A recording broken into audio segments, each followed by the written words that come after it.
My Recently Hired Maid is Suspicious is an 11-episode Shota anime. That's pretty much all you need to know about this anime, more or less, but since I need to stretch the time to at least 2 or so minutes, here's the synopsis. A young rich boy lost his parents in an accident, and now he's not really that rich. He fires all of his staff and lives alone, and then suddenly a delicious brown maid appears that will do all the housework in exchange for just letting her live at his place. This advertises itself as a comedy. The general joke structure is as thus. The boy loves the maid that is older than him, but because he's a boy that is at best only beginning to hit puberty, he doesn't really understand that. So he thinks that the maid has cast a magical spell on him and that she's a witch. The maid loves him, at the very least romantically, so she teases him, playing into his suspicions. The boy, being the honest type, blurs out everything he thinks about the current predicament, which embarrasses the maid, because the only way his words would be any more stimulating is if the boy would end his tirades in some sort of sexual innuendos. And before you will call me a hypocrite for rambling about sexualization of minors when I called people who complained about that in Call of the Night to be a bunch of joyless twats, that's not my main issue with the story. If anything, I had more troubles with the fact that the show genuinely expects me to care about the troubles of some rich people who have the money to hire maids and butlers. Well, it is very Marxist of you, Auntie. God fucking damn it, there's just no way to shut all of you complainers up, isn't it? In essence, I know exactly who this show is for. Hell, the show knows itself who it's for so much that they've even created a character whose sole purpose in the story is to be a representation of an average consumer. Basically, answer yourself this.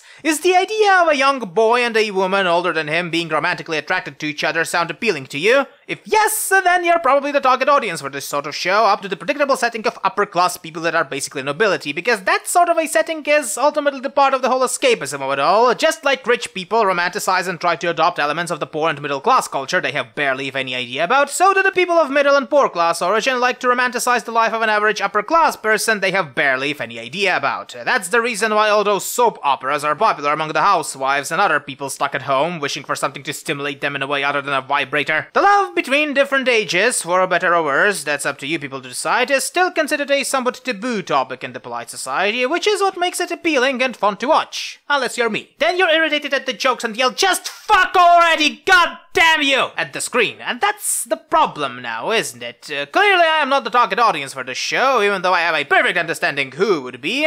Because I don't have that sort of spark required to like this genre, the only thing I can do is compare it to other stuff of similar nature I watched. And in that case, the show is pretty much a very average comedy show, designed for you to laugh at and empathize with the awkwardness of the situations more than anything else, really. Let's just say that such shows rarely have a healthy porn scene dedicated to them, and the only doujinshis that you'll find will be the sort of things where a big fat bastard the size of an average West Virginian is going to turn the poor little rich boy into a cuckold poor little rich boy.